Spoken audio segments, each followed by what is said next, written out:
દોસ્તો, શું તમે જાણો છો કે ભારતના વડાપ્રધાન નરેન્દ્ર મોદી ક્યાં રહે છે? અને શું તમને ખબર છે કે આ પ્રધાનમંત્રી નરેન્દ્ર મોદી દિલ્હીમાં રહે છે? તો દિલ્હીમાં ક્યાં રહે છે અને પ્રધાનમંત્રી નરેન્દ્ર મોદીનો દિલ્હીમાં બંગલો કેવો છે? આ ઉપરાંત નરેન્દ્ર મોદીના બંગલામાં એની સાથે કોણ કોણ રહે છે? એટલું જ નહીં દોસ્તો, પ્રધાનમંત્રી નરેન્દ્ર મોદીના ઘરમાં એક રહસ્યમય સુરંગ પણ છે અને તે શા માટે બનાવવામાં આવી અને તે સુરંગ ક્યાં સુધી લાંબી છે એ કદાચ તમે નહીં જાણતા હોય. નમસ્કાર દોસ્તો, ફરીવાર સ્વાગત છે આપ સૌનું અમારી YouTube ચેનલ ધ ડીએ મોટિવેશનમાં.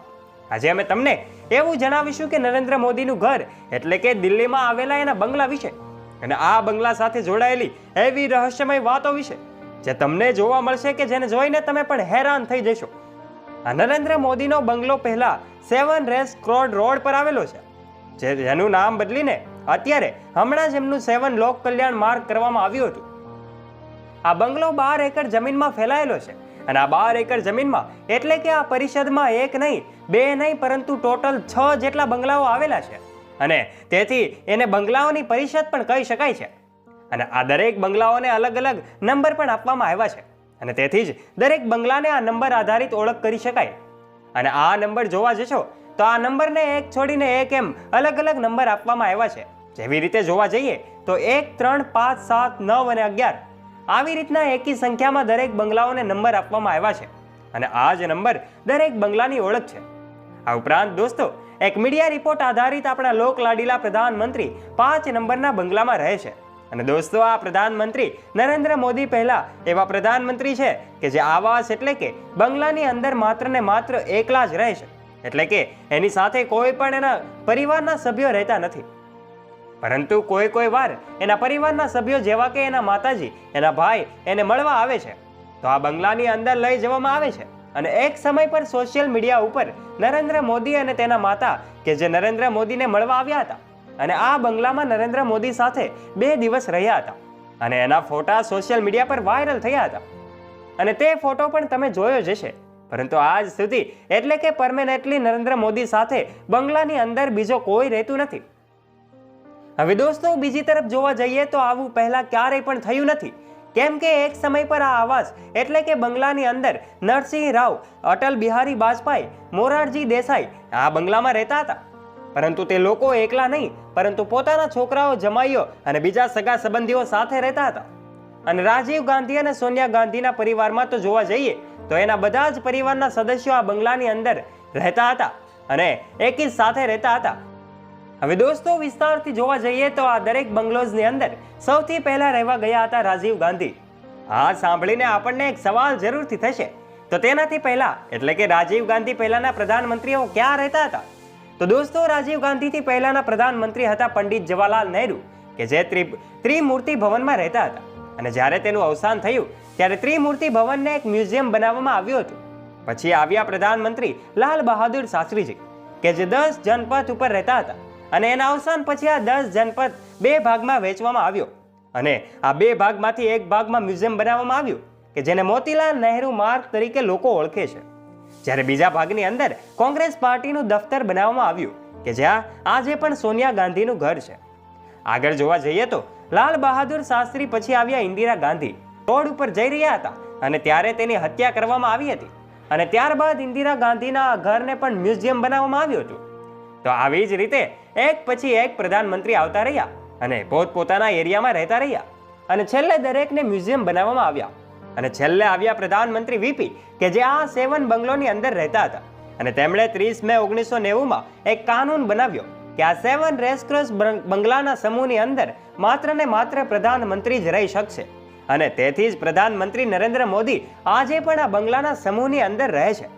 દોસ્તો, આ બંગલાની શું ખાસિયત છે અને આ બંગલાની અંદર શું શું આવેલું છે તે જાણવું ખૂબ જ અઘરું હોય છે, કેમ કે એક સુરક્ષાના નાતે કોઈ પણ આ બંગલાની અંદર જઈ શકતું નથી. પરંતુ અમુક જાણકારી બહાર છે અને અમુક પુસ્તકોના માધ્યમથી, જેમ કે એમ કહેવાય કે સંજય બારોનું પુસ્તક ધ એક્સિડેન્ટલ પ્રાઇમ મિનિસ્ટર અને વિજય ત્રિવેદી કે જે એક પત્રકાર છે અને તેમનું પુસ્તક બીજેપી આજકાલ, આ પુસ્તકની અંદર પ્રધાનમંત્રીના બંગલા વિશે અમુક વાતો કરવામાં આવી છે.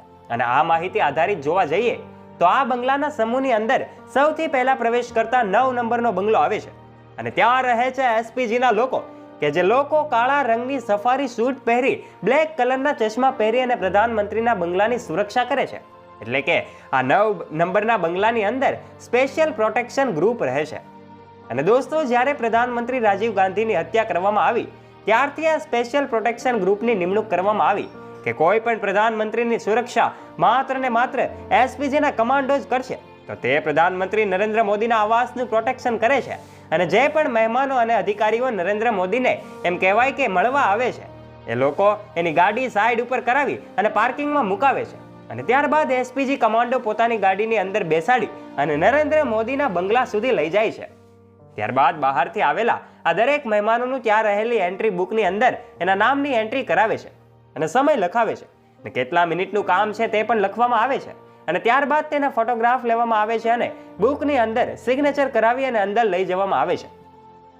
હવે દોસ્તો, આ બંગલાઓના સમૂહની અંદર જેમ જેમ આગળ જઈએ તેમ આવે છે 7 નંબરનો બંગલો.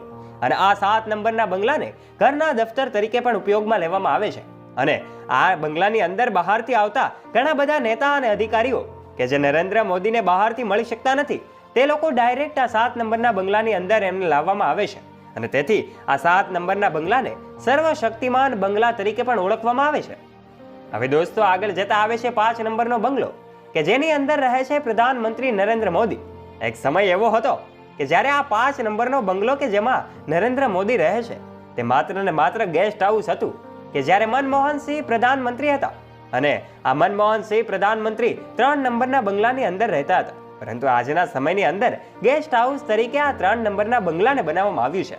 કેમ કે જેવા નરેન્દ્ર મોદી પ્રધાનમંત્રી બન્યા એટલે એણે તરત જ બંગલાની અદલા બદલી કરાવી દીધી. અને તેથી જ 3 નંબરના બંગલામાં બહારથી આવનારા એ બધા જ મહેમાનો, મંત્રીઓ, અધિકારીઓ રહેવાની સુવિધા કરવામાં આવી છે. અને 5 નંબરના બંગલામાં નરેન્દ્ર મોદી પોતે રહે છે. દોસ્તો, તમને એ પણ જણાવી દઈએ કે પ્રધાનમંત્રી નરેન્દ્ર મોદી પોતાના 5 નંબરના બંગલામાંથી એ લઈને 7 નંબરના બંગલા કે જ્યાં દફતર આવેલું છે. અને આ બંને બંગલામાં જવા માટે મોદી એમ કહેવાય કે ગાડીનો નહીં પરંતુ બંગલા વચ્ચે એક ગ્લાસ ટ્યુબ બનાવવામાં આવ્યું છે અને તેનો ઉપયોગ કરે છે. અને જેના દ્વારા નરેન્દ્ર મોદી ફટાફટ 5 નંબરના બંગલામાંથી 7 નંબરના બંગલામાં જતા રહે છે. નંબર 1 વાળા બંગલાની અને આ 1 નંબરના બંગલાની અંદર હેલીપેડ આવેલું છે જ્યાંથી નરેન્દ્ર મોદી સવારી કરે છે. અને આ હેલીપેડનો ઉપયોગ નરેન્દ્ર મોદીને ક્યાંય જવાનું હોય કે પછી દિલ્હી એરપોર્ટ પર જવાનું હોય ત્યારે ઉપયોગ લે છે. આ તો હતા 7 રોડ ક્રોસની અંદર આવેલા 5 બંગલાઓ. પરંતુ દોસ્તો, નરેન્દ્ર મોદીના 5 બંગલાના એમ કહેવાય કે 5 નંબરના બંગલાની અંદર એક રહસ્ય છુપાયેલું છે. અને તે જોવા જઈએ તો તે ખૂબ જ લાંબી સુરંગ એટલે કે જમીનની અંદર બનાવવામાં આવેલી એક ભૂગર્ભ ગુફા. વિસ્તારથી જોવા જઈએ તો આ સુરંગને મનમોહનસિંહના પ્રધાનમંત્રી રહેવા દરમિયાન બનાવવાનું નક્કી કર્યું હતું. અને આ સુરંગ બનાવવાનું કારણ એ હતું કે શહેરની ઘણી બધી ટ્રાફિકથી બચવા માટે અને પ્રધાનમંત્રીની સુરક્ષા કરવાનો હેતુ હતો. દોસ્તો, 2010ની અંદર સુરંગ બનાવવાનું કામ ચાલુ કરી દેવામાં આવ્યું હતું અને 2014ની અંદર સુરંગ બનાવવાનું કામ પૂર્ણ થયું હતું. અને ત્યાર સુધીમાં મનમોહનસિંહ એમનું પ્રધાનમંત્રી તરીકેનો સમયગાળો પણ પૂર્ણ થયો હતો. ત્યારબાદ આવ્યા પ્રધાનમંત્રી તરીકે માનનીય શ્રી નરેન્દ્રભાઈ મોદી. હવે દોસ્તો, આ પ્રધાનમંત્રી નરેન્દ્ર મોદીએ સુરંગનો આજે પણ ઉપયોગ કરે છે. અને સુરંગ પ્રધાનમંત્રીના ઘરથી લઈ અને એરપોર્ટ સુધી જાય છે. અને સુરંગ લગભગ 1.5 કિલોમીટર લાંબી છે. અને એવું પણ કહેવાય છે કે નરેન્દ્ર મોદી એ જ સુરંગમાંથી પોતાની ગાડી દ્વારા એરપોર્ટ સુધી જાય છે. તો દોસ્તો, આ હતી પ્રધાનમંત્રીના બંગલા અને એના બંગલામાં આવેલી રહસ્યમય સુરંગની વાતો. આશા રાખીએ કે તમને આ વિડીયો ગમ્યો હશે અને તમને ઘણું બધું નવું જાણવા મળ્યું છે. આ તમામ માહિતી એ સાચી હોવાના પ્રૂફ અમારી પાસે હોતા નથી. આ માહિતીને માન્ય રાખવી કે નહીં એ તમારા ઉપર ડિપેન્ડ હોય છે. તો દોસ્તો, આજનો આ વિડીયો બસ અહીંયા જ રાખીએ છીએ. વિડીયો ગમ્યો હોય તો લાઈક અને શેર અવશ્ય કરી દેજો. અને આવા જ નવા રસપ્રદ અને પ્રેરણાદાયક વિડીયો સાંભળવા માટે અત્યારે જ અમારી ચેનલને નીચે રહેલું બેલ આઇકન દબાવીને અવશ્ય સબસ્ક્રાઇબ કરી લેજો, જેનાથી અમારા નવા વિડીયોની નોટિફિકેશન્સ મળતી રહે આપને સૌથી પહેલા. ત્યારે ફરી મળીશું એક નવા વિડીયો સાથે. ત્યાં સુધી આપ સૌ દોસ્તોને જય હિન્દ, જય ભારત.